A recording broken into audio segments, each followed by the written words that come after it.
Assalomu alaykum hurmatli do'stlar, manglarni kimish vaqtinglar xayrli bo'lsin. Sifat tekshirishni avtomatlashtirish darsimizning yangi qismiga xush kelibsizlar.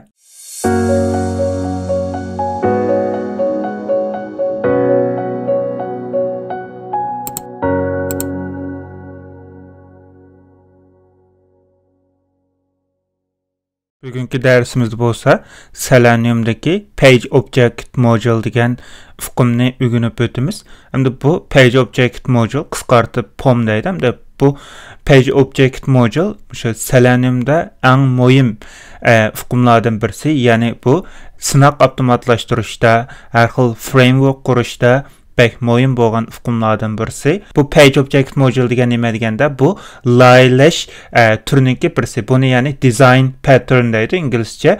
Mushlarninki birisi. Bu Page Object Module mushu tor betlardagi elementlarni bir yerga yig'ish orqali shuni davomli ishlatish, ya'ni reusable deydi. Ananınki kodlarninki qayta takrorlanishininki oldini oldi.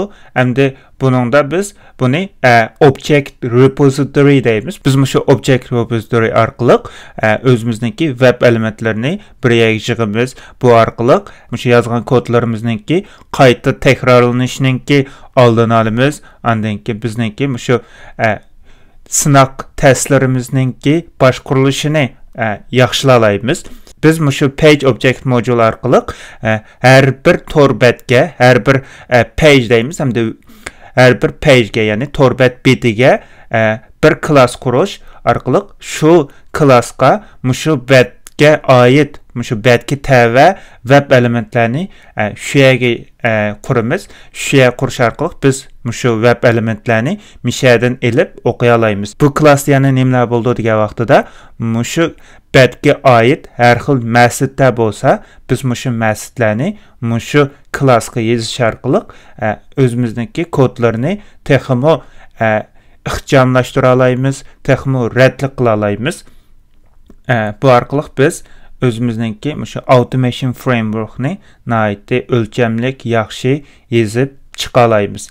Bu mushu Page Object Module deganninki ishlatish usullari, ishlatish sabablarininki birisi hisoblandi.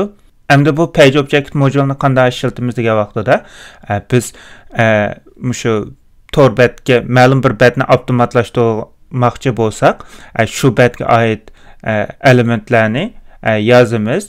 Bu orqali buni biz qaysi shaklda yoza olamiz degan chog'da bu yerda ikki xil usul bor. Birisi Page Factory usuli, ya'ni birisi mushu by degan ne yozish orqali mushu o'zimizniki web elementlarini aniqlash va metodlarni yozish. Biz oldingi darslarimizda yozgan kodimizda driver checkit find elements ning ichiga yozgan parametrdagi narsani biz by deb ataymiz. By degan tipni oldi. Biz shu yerga by'ni yozamiz. Hamda bu Page Object Module'da biz elementlarni by shaklda yozish orqali o'zimizniki mushu elementlarni shu orqali ifodalaymiz va keyingi metodlarda shuni chaqirib ishlatalaymiz. Hamda yana bir usuli nima degan vaqtida bu yerda Page Factory deydigan yana bir mushu Selenium'da yana bir hukm bor. Hamda bu Page Factory'da biz mushu Selenium'dan kelgan Page Factory deganni ishlatamiz. Hamda bu bayamqi by deganga qaraganda texmo kodlarni mushu yig'inchoqlab yaxshi chiroyli qila oladigan usullardan birisi. Biz Page Factory'ni ishlatish orqali hech qanday find elements deganni yozishimizga hech qanday hojat yo'q. Faqatlam shu ifodalangan elementni bevos chaqirib click yoki boshqa usullar bilan qilsak bo'ldi. Hamda buni qanday ifodalaymiz degan chog'da bu yerda find by deydigan bir annotation bor.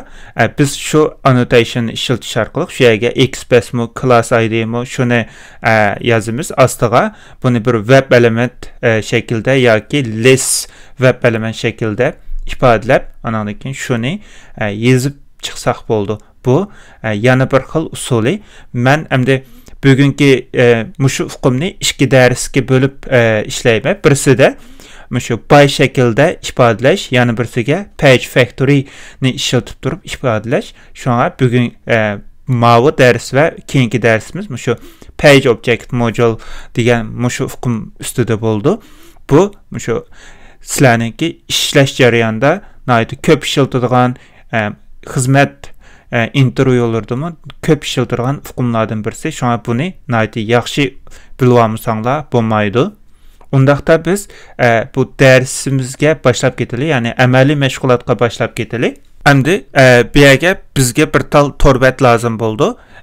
Men endi bu yerga bir tal torbatdan birini açay. Bu yerda PHP Travels deydigan bir torbat var. Bu torbat qanday torbat desanglar, şu aeroplan biletlerini ilish, mehmonxona zakaz qilish, mashina veya ki başka her xil turlardagi ishlarni qilish uchun ishlatilgan bat. Men shu batni sizlarga demo şekilde ko'rsatib o'taman. Qaraydigan bo'lsak, PHP Travels degan ma torbatni açsak, bu yerda overview demo deb bor. Buni bosamiz. Bunu bassak mana bu yerda şu torbatga asosan har xil narsa chiqadi. Masalan, homepage front end deydi. Şu biz ishlatilgan, ya'ni ishlatuvchilar ishlatilgan mashina yoki mehmonxona yoki aeroplan bileti zakaz qiladigan bat. Ma bo'lsa boshqaruvchilarningki PT deganda har xil iOS app, Android applar bor. Bizga ham bu homepage degani ma lazım bo'ldi. Bu yerda email adresi bilan password bor ekan, kirish uchun ishlatilgan. Biz mushlarni ishlatsak bo'ldi. Ma torbatni açay. Bu torbatni açib qaraydigan bo'lsak, mana PHP Travels Check-it net yantusiz home deb bor ekan. Mana bunda bir chiroyli torbat bor. Bu yerda hotel, yani mehmonxona zakaz qilish uchun, anandan keyin aeroplan zakaz qilish uchun veya aeroplan bileti zakaz qilish uchun yoki paraxod veya ki mashina degandek har xil narsalar bor ekanda. Andan biz bu yerda my account degani bassak, login sign up deb ikki tur bor. Loginda şu bayamqi miyadagi mavi maxfiy nomerlarni kirgizish orqali bu yerga kiramiz. Sign upda yangi a'zo bo'lsak bo'ldi. Masalan, login degani bassak, manda bir bat ochildi. Bu batda email adresi, password bor. Andan keyin login, sign up, forget password deb bor ekan. Biz bu yerda mavi user name'ni alayli, yani email adresini alayli.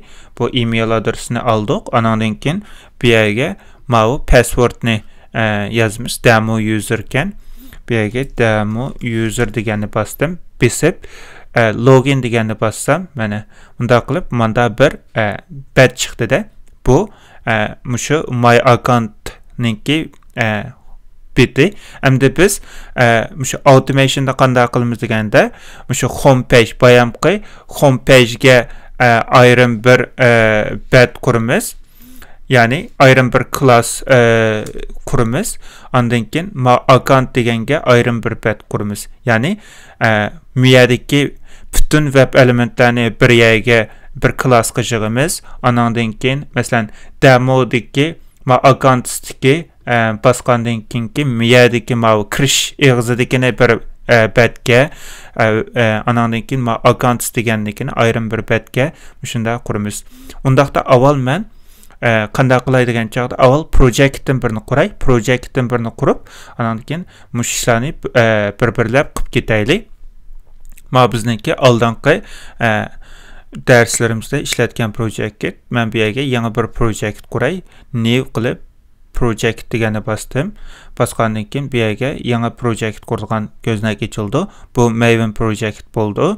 Maven projectni besib, miyada next degani bosamiz. Avval miyadagi narsalar ochilsin. Next degani bosdim. Ondan bu yerga men projectning ismini yozmay, PHP Travels Automation deb ism beray. Artifactga bu yerga net PHP Travels deb yozay. Chunki bu torbatninki ismi PHP Travels.check ekan, net emas. .com degan ishiltay, com PHP travels ondan demo ekan.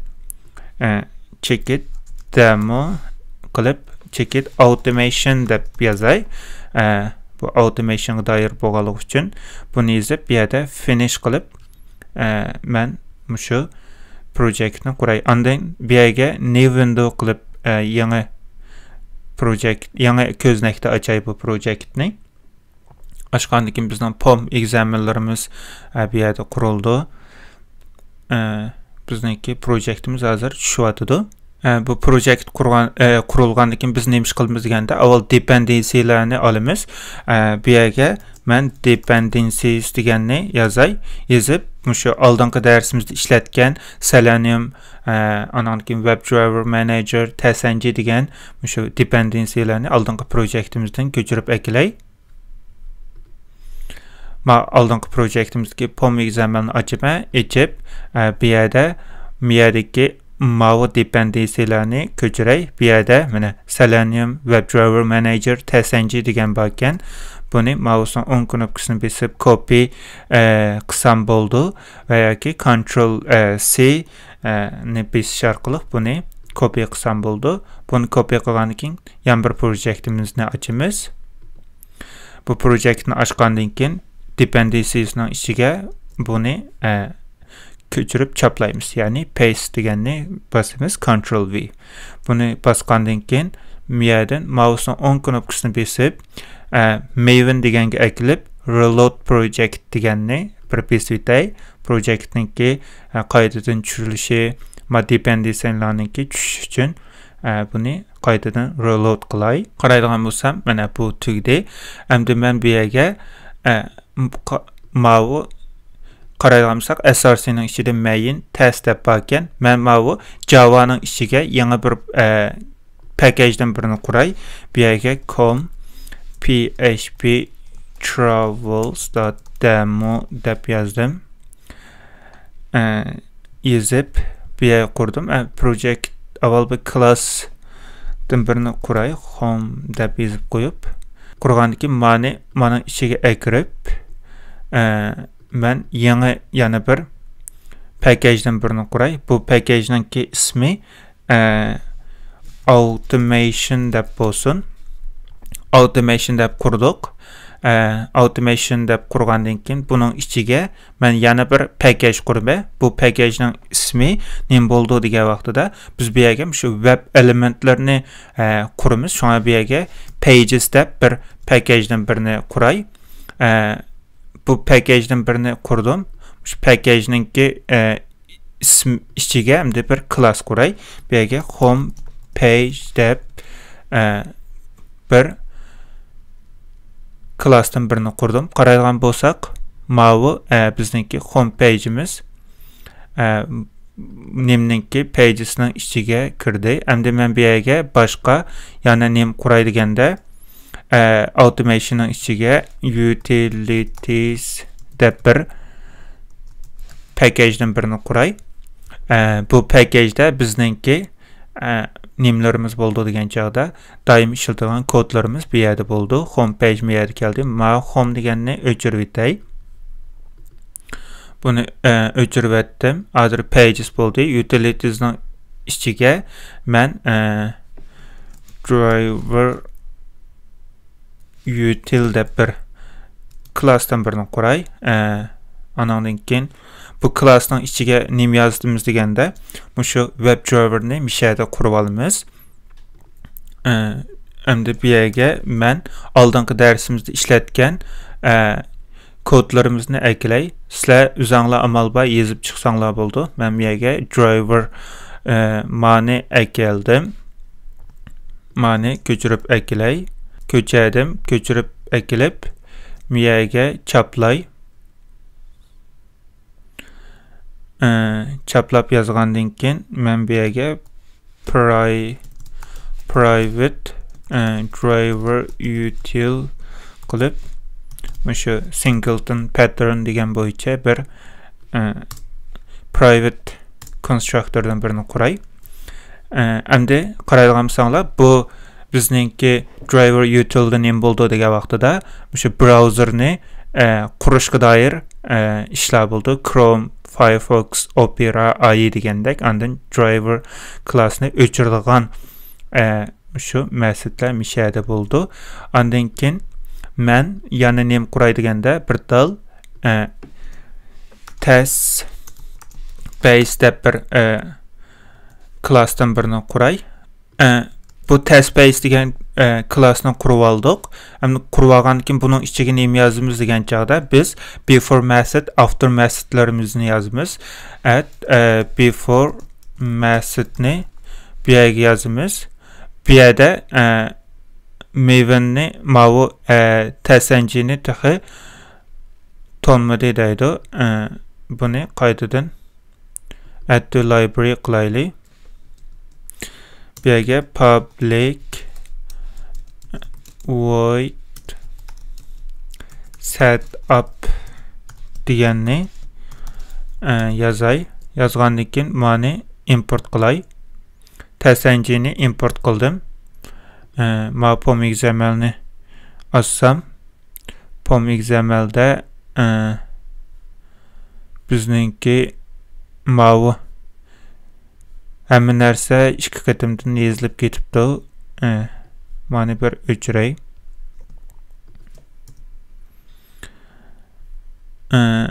Selenium WebDriver Manager TestNG Selenium biz mana qaytadan bunda o'chirib yetib, ya'ni da o'ngshayli.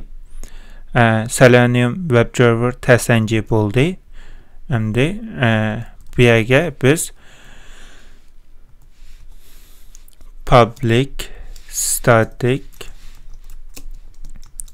WebDriver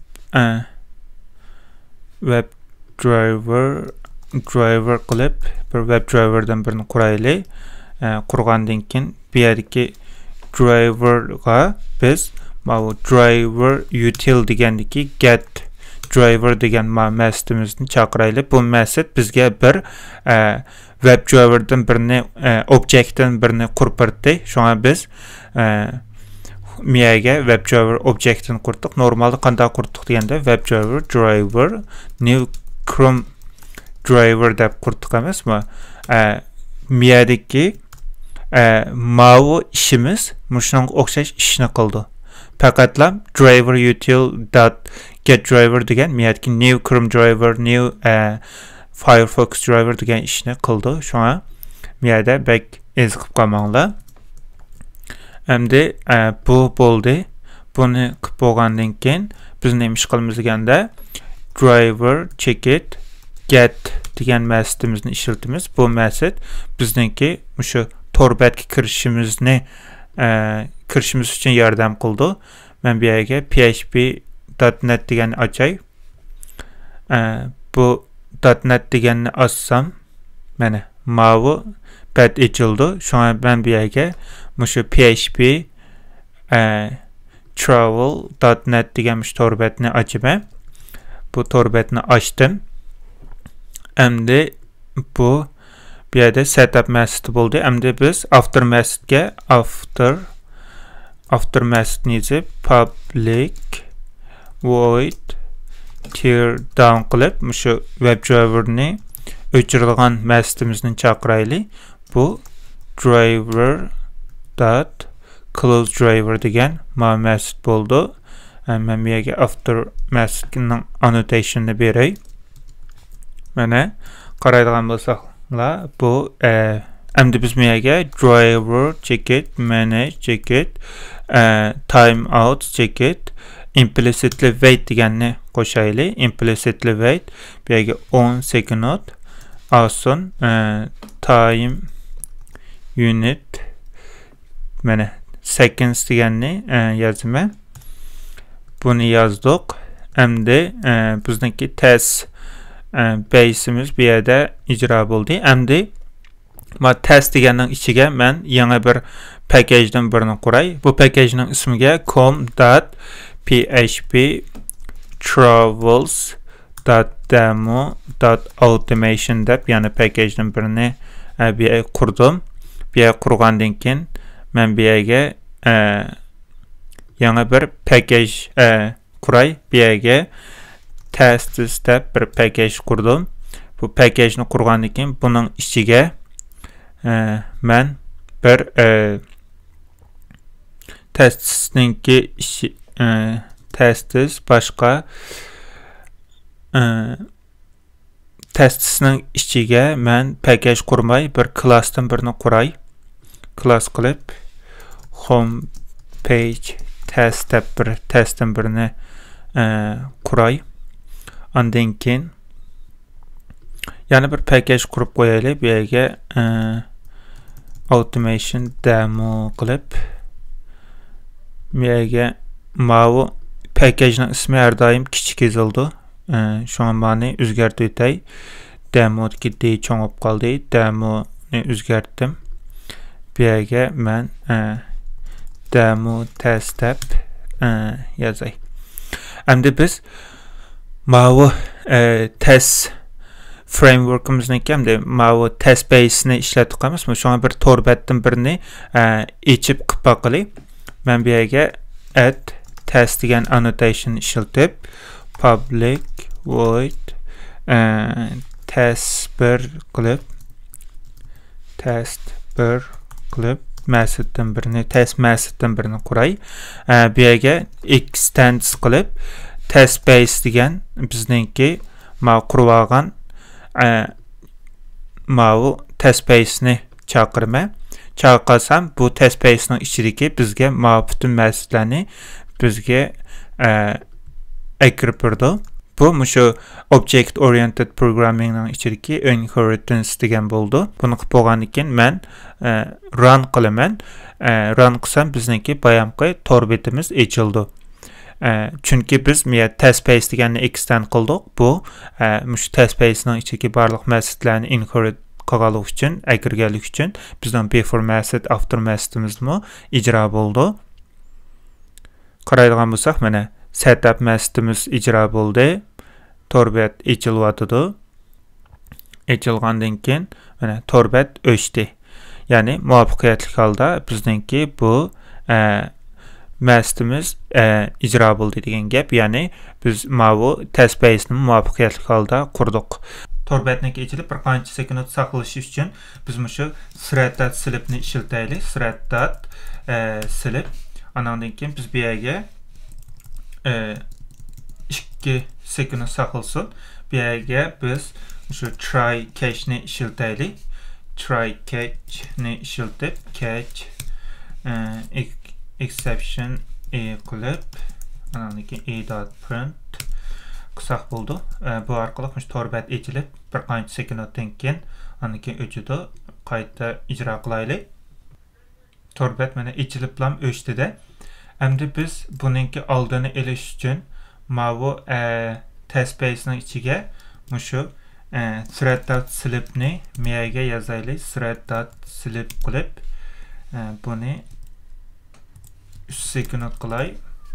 3000 millisekund degan 3 sekund bo'ldi. Bu yerga try deganni yozay. Try deganni yozib yozgandan keyin bu yerga men catch qilib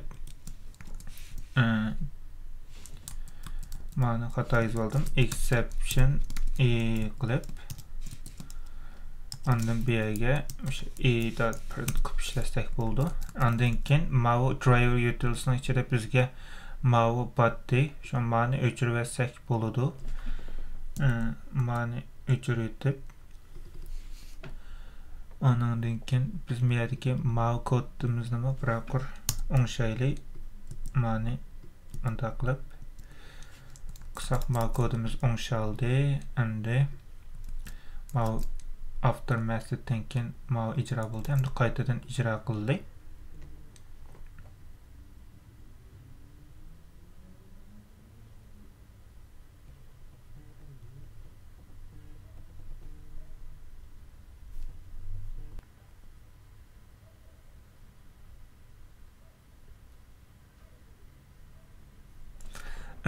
Miyada biz mani bunda home qilib mana o'zgartaylik.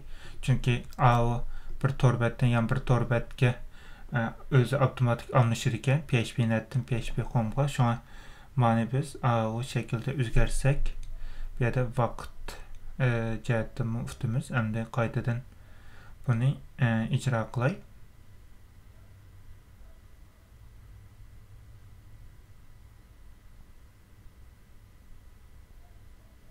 Mana torbət açıldı. Əmdə öçüdü. Bizim bu test base'imiz muvaffaqiyatli holda ishildi degan gap. Endi biz o'sha object repository deganni quraylik. Bu yerda home page'ni ochib, men bu home page'ga o'sha object repository'sini qurmay, bu yerga avval public home qilib driver web driver qilay. Qilib bu yerga har bir qatim o'sha home deganni home degan shu baddan home page'dan biz object qurgan vaqtida cho'qim web driverni initialize qilsin deganni qilaylik. Bu yerga web driver qilib yozsak bo'ldi. Ya'ni private qilib o'zgartay. Andan keyin start driver equal driver qilib bunda qilsak bo'ldi. Endi bu yerga biz o'sha home page'dagi elementlarni bekitimiz. Buni qanday qilamiz deganda, mana home page'dan avval mani men logout qilib chiqaray. Chiqargandan keyin home page'ga kirib, home page'dan men buniki elementlarni topay. Home page'da cho'qim shu home page'ga oid butun elementlar bo'ldi. Bu yerda menga lozimligi hozir my account bo'lganligi uchun shu my account degandan keyin elementini topsam bo'ldi. Buniki elementini men topay. Qaraydigan bo'lsak, my account deb text bo'yicha alaylik desak, bu yerda bek jiq mana empty string, empty space'lar bor ekanda, bo'sh space'lar. Shuna buni mush shaklda olsak, bu elementni to'lmaydi. Shuna bunga boshqa bir xil usul topaylik. Bu yerga buniki drop down currency id'si marken, bu yerga add id qilib yozsak, add id qilib yozsak, buni topamadi. Bu yerga mana id'siga al qilib yozay. Qilsak ikkisi bor ekanda, bu yerdagi mana currency bilan bu yerdagi my account qilma o'xshashini beribdi. Bu yerda bu torbatni loyihalashda sal xatoliklar bor ekan, element ishiltish jarayonida. Chunki id bir torbatda bir elementga ishiltildi, ammo bular bir qancha elementga ishiltibdi. Shuna bu yerda bu xatolik mushuniki developer xatolik ekan. Biz bu yerda ikkinchisini elishimiz kerak. İkincisini elish uchun biz mani bir tirnoqniki ichiga elib olgandan keyin index 2 qilsak, mana my account degan chiqdi. My account mana biz mushniki elementini topamiz. Endi buni biz bu yerga kirib, bu yerga bu ne qanday yozamiz degan vaqtida biz by deb mushu by deganni aniqlaymiz. Buniki type by bo'ldi. Undan keyin bu yerga ism beramiz. Bu yerga my account btn deb yozaylik. btn button deb. Undan keyin bu yerga tam belgisini qo'yib by dot xpath qilib xpathni yozamiz. Xpathni yozgandan keyin bu yerga chekitlik pagini qo'yamiz. Bu my account degan bo'ldi. Endi buning ichidan biz mana login deganni bosamiz. Bu loginga kelsak, login buning teksti login shaklida olsak bo'ldi ekan. Shuningga biz all add text qilib tekstini, ya'ni xetini login shaklida yozsak, mana bir tal element bor ekan. By btn login deb yozay. By xpath qilib mana shaklda yozdim. Ma'nomi men bu yerga btn my account qilib mana shaklda o'zgartay. Undan keyin bu yerga sign up deganni yozaman. Shuna mani ko'chirib akilib Miyage btn sign up dep sign up ma şekilde yazsam buldu. Anlakin heti sign up gen sign up ma şekilde yazdım.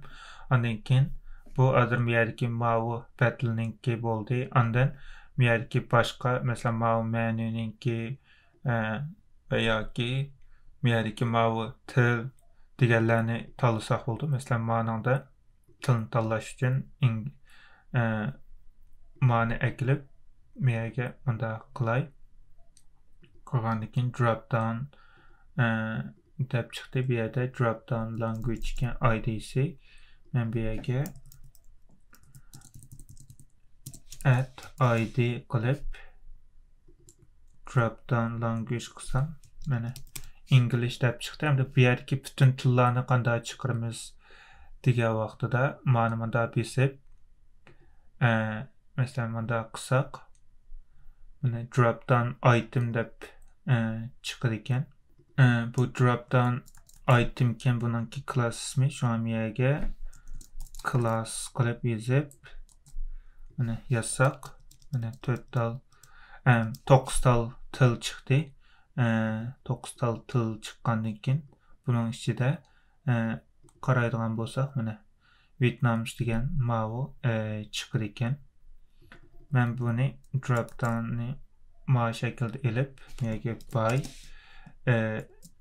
languages list kılıp by express kılıp işletsem buldu. Hem de bunu kıldık. Bu homepage'ninki oldu. Hem de biz bir yerde mavu my account'ını baskandan keyin login deganni bassak, loginda bir yerde yangi bir page kurdu. Şu an bir yerge yangi bir page'dan birini kurishimiz gerek. Bir yerge login page deganni kuray. Login page'ni kurdum. Kurgandan keyin public login page deb bir constructor kurma. Bu WebDriver oldu. Miyege ben WebDriver'dan birini kuray public WebDriver kılıp mani import kılay. Import kıldım. This ticket driver kılıp bunu kıldım. Anandan keyin miyege ben miyerdeki email'ninki basay. Email'ninki input type required username ken ismi. Peki name kılıp izlep bakay. Bu bir tal çıkamdı ya bir monç çıkamdı. Bir tal çıkırken şu an biz bir yani hatırlayacağım işletsek buldu. By username dep username kılıp yazay. By that name şekilde kılıp username dep yazdım. Anandan keyin bir password deganni ekilme password de name'si password gen by password by that name'i password bunu işlettim. Bunu işletgandan keyin bir yerde bizge loginsi buldu. Bu yerge loginsninki botdan keyin bir yani men xps'ini yazay tags kılıp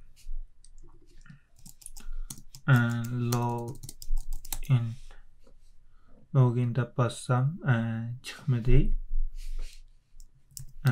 Total login'den total elementini taptı. Ben bir yani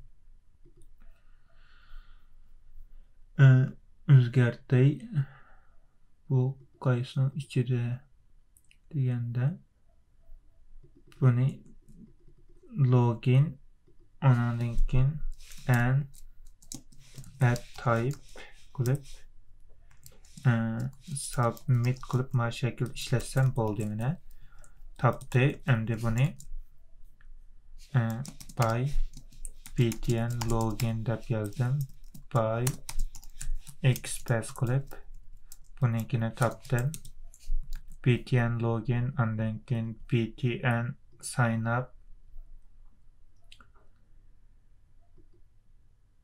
up ninkini bir yerden taptık. Bir yerge sign up dep yazay mani öçürüp dep sign up kılıp yazsam bu tapamladı. Bunu manda kılıp miyege üzgertey. Sign up kısam ikisi çıktı. Bu ikincisiken bunun içinden ben sign up kılıp index boyunca iki kılıp yazsam mani tapudu.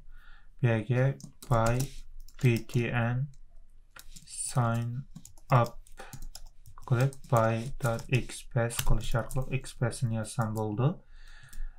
Anandan keyin by btn forgot password kılıp yazıp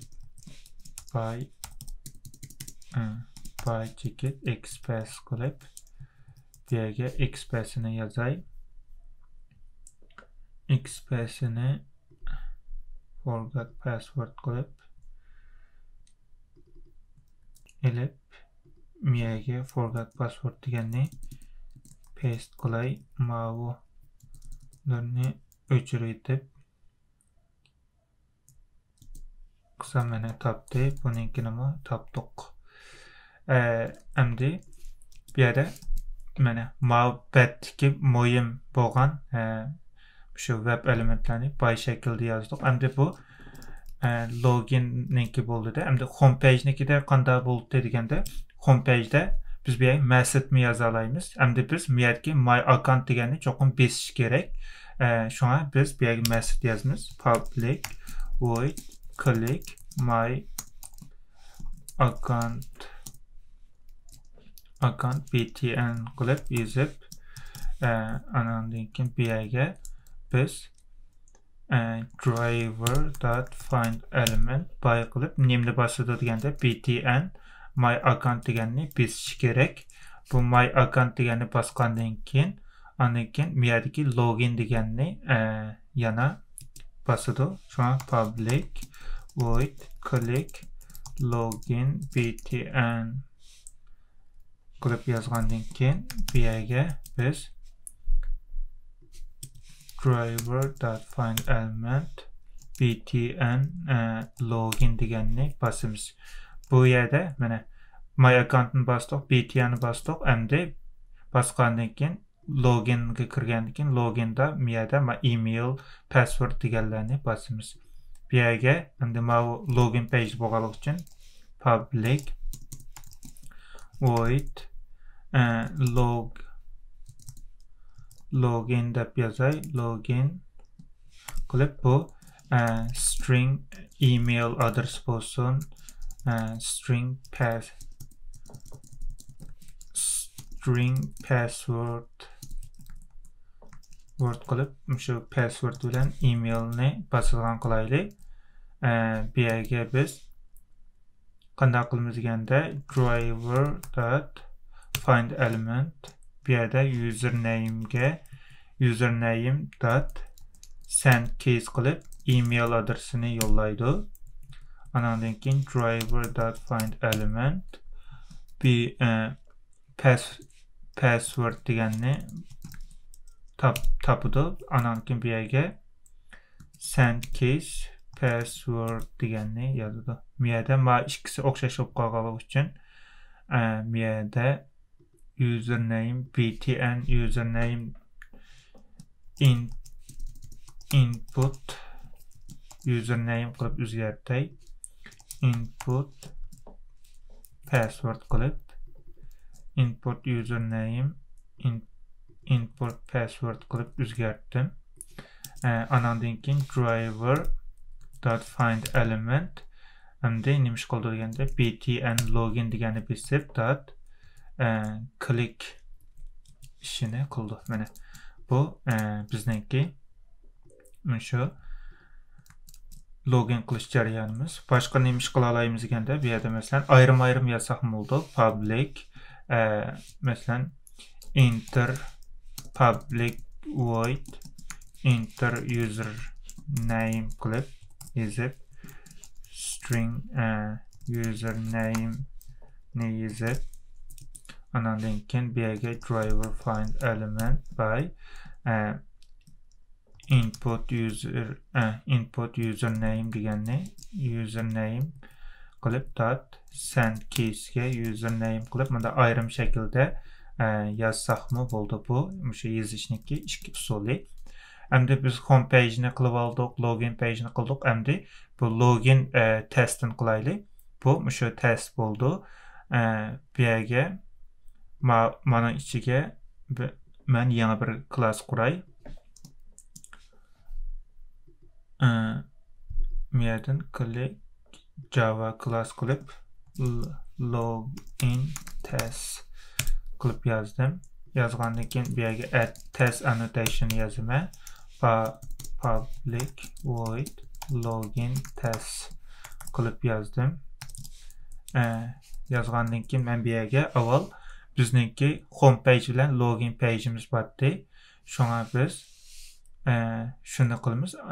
Avval bu yerga extends qilib test base degan mavi qurib olgan test base'imizni extend qilamiz. Extend qildik. Ondan home page tasamiz. Home page qilib home page equal new home page qildik.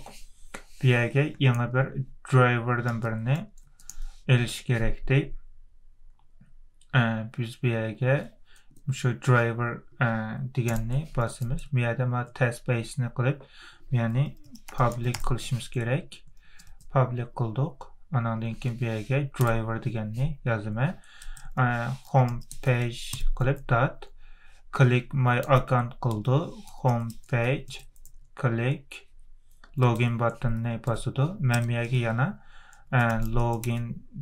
login page'ni quray. Login page equal new login page qilib bu yerga driver degan shu web driver'niki mavi variable ismini, ya'ni object ismini bosamiz.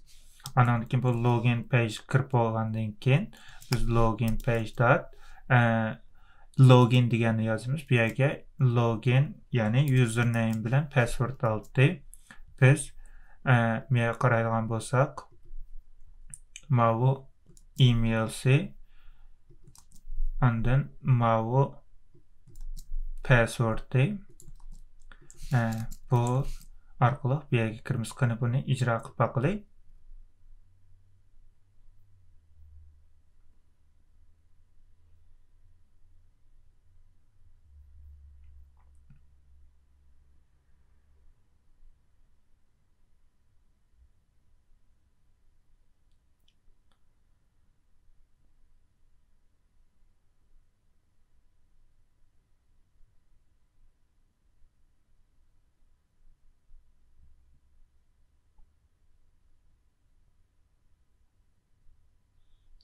Hazır testimiz fail bo'ldi.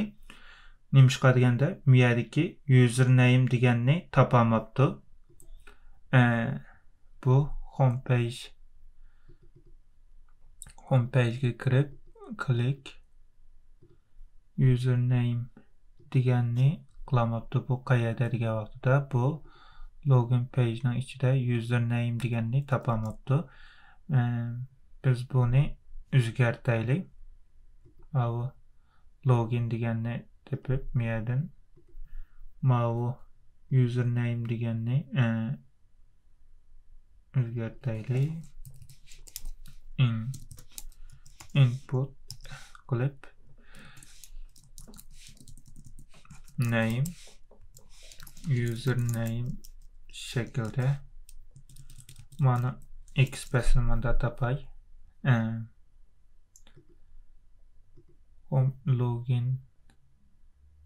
Login page qilib, ya'ni express qilib o'zgartay. Ya'ni password deganimi express qilay. Ba'zida shu express'i to'g'ri bo'lsa-mu, elementlar to'g'ri bo'lsa-mu topolmaydi.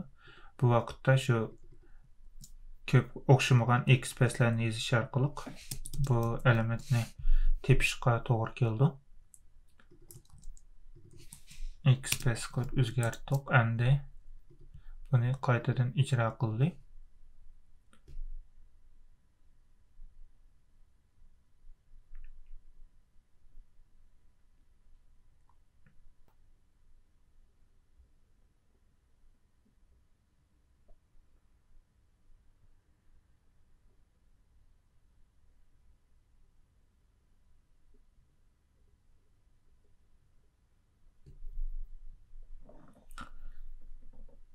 Yana hatalık çıktı. Unable to locate my elementini tapamadı deydi. Asli bunu tepişten burun çokum ma'nın içige kiriş gerekçi. Ma click ma ne deganni. Biz bir yana hata kılıvattık. Ma find element kılgandan keyin bunu click kılış gerek. Ondan keyin ma'nımı click kılışı gerek. Hem de ma'ni avval bir icra qilib baqili.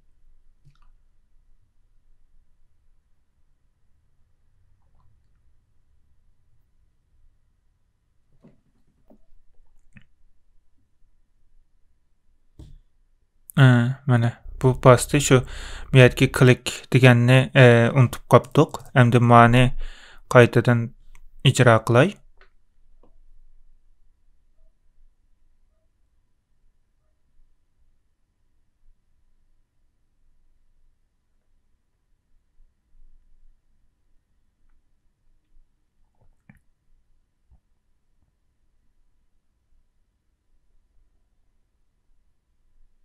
Mana qaraydigan bo'lsak, mana bizningki hesabda bu testimiz muvaffaqiyatli ijro bo'ldi degan gap.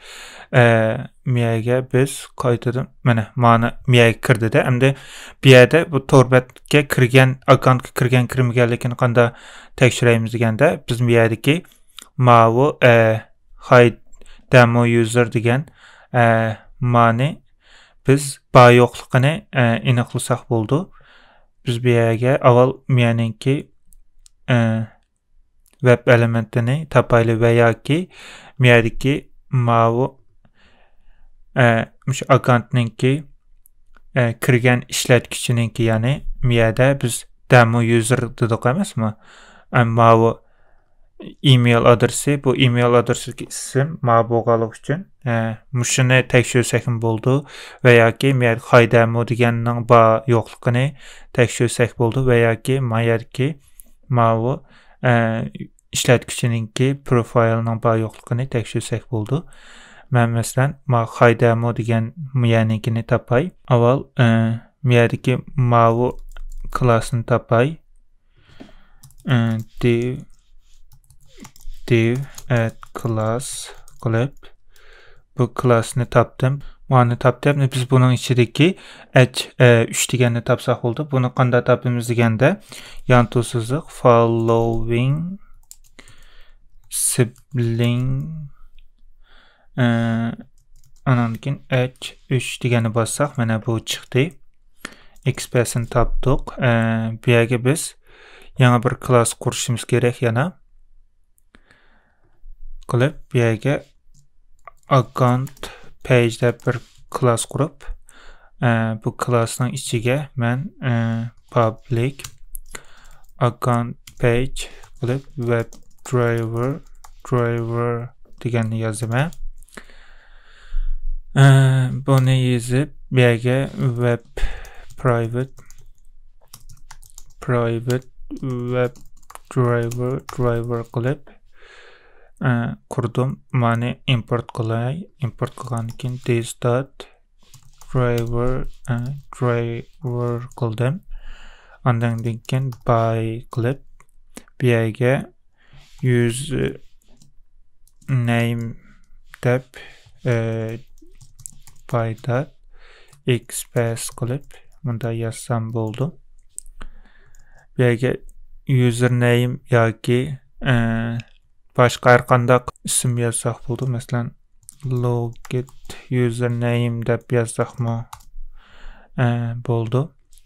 Endi buningki biz bu username'ninki ismini topsaq bo'ldi va yoki mushniki bor yo'qligini aniqlasak ham bo'ldi. Endi ma'ni qildik. Miyaga men account page'ni quray. Account page'ni dan bir object quray. Account page new account page qilib bu yerga driverni beraman. Bergandan keyin biz nima ish qilamiz deganda mushu elementninki bor yo'qligini bu yerda aniqlasak bo'ldi.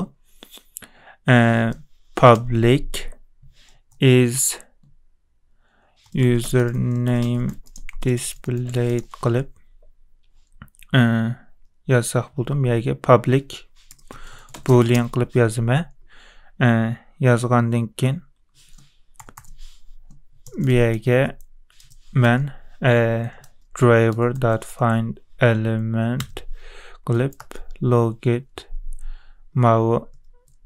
mani berme bergandan keyin is displayed deyme. Bu köygününladek boolean aldı.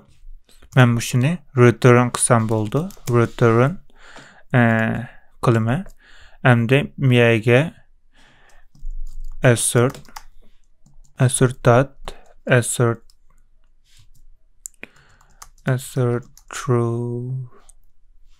true dep yüzüp account page dot is username display deganni mani koysam bo'ldi. Endi buni ijro qilay. Agar bu yerda username ko'rilsa bizga true bo'ldi. Bu yerdagi natija true bo'lganligi uchun true bo'ldi. Agar bu false bo'lib qolsa, natija false emas, true bo'lishi kerakdi. Shunga bu yerda xatolik berdi. Qaytadan ijro qilay.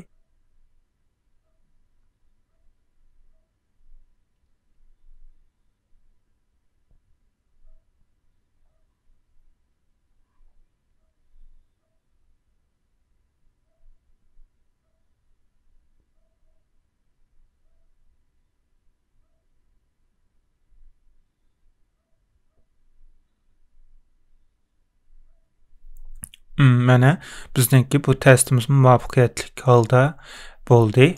Hisobda loginni muvaffaqiyatli holda tekshirib chiqdik degan gap.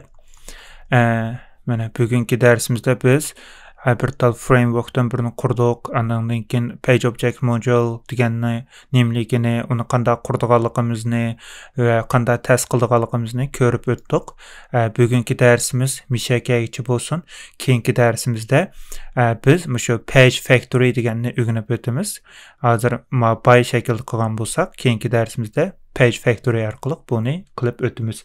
Undaqda keyingi darsimizda ko'rishguncha omon bo'linglar. Allohga omonat.